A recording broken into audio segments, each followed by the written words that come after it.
We know of over 300 planets around other stars currently.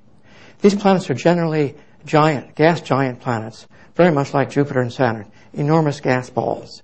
We're interested in planets like that of Earth, rocky planets in an orbit where life might be possible.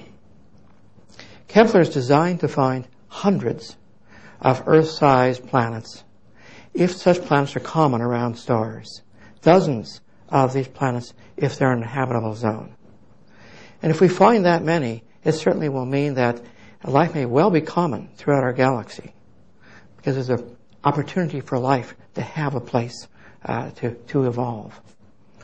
If, on the other hand, we don't find any, that will be another profound discovery. It will mean that Earth must be very rare. We may be the only extant life in our universe. In fact, it'll mean there'll be no Star Trek. We're hoping to find hundreds, of course. Although Kepler will not find E.t., it's hoping to find E.t.'s home. The answers we get, whether we show there are lots of Earth-sized planets or very, very few, will actually answer a question that has been asked by mankind for millennia. In fact, since the time of the Greeks.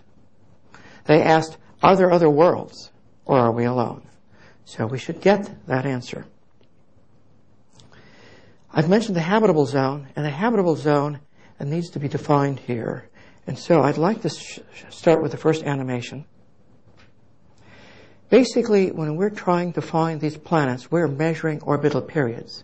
So if we have a star and the planet's orbiting about it in a very short period, that planet's going to be very, very hot.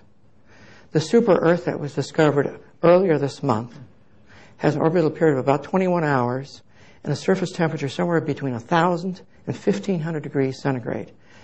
If that planet has oceans or lakes, they are oceans and lakes of molten lead. So not very conducive to life. On the other hand, if the planet we find has a very long orbital period, it's out a long distance from its star, it's going to be very cold. And in fact, we expect that it would be frozen, forever frozen, and again, we would not expect to see life evolve there either. So what we're interested in finding are planets that are not too hot, not too cold, but just right. We're looking for planets where the temperature is just about right for liquid water on the surface of the planet. That's the area we think might be conducive to life.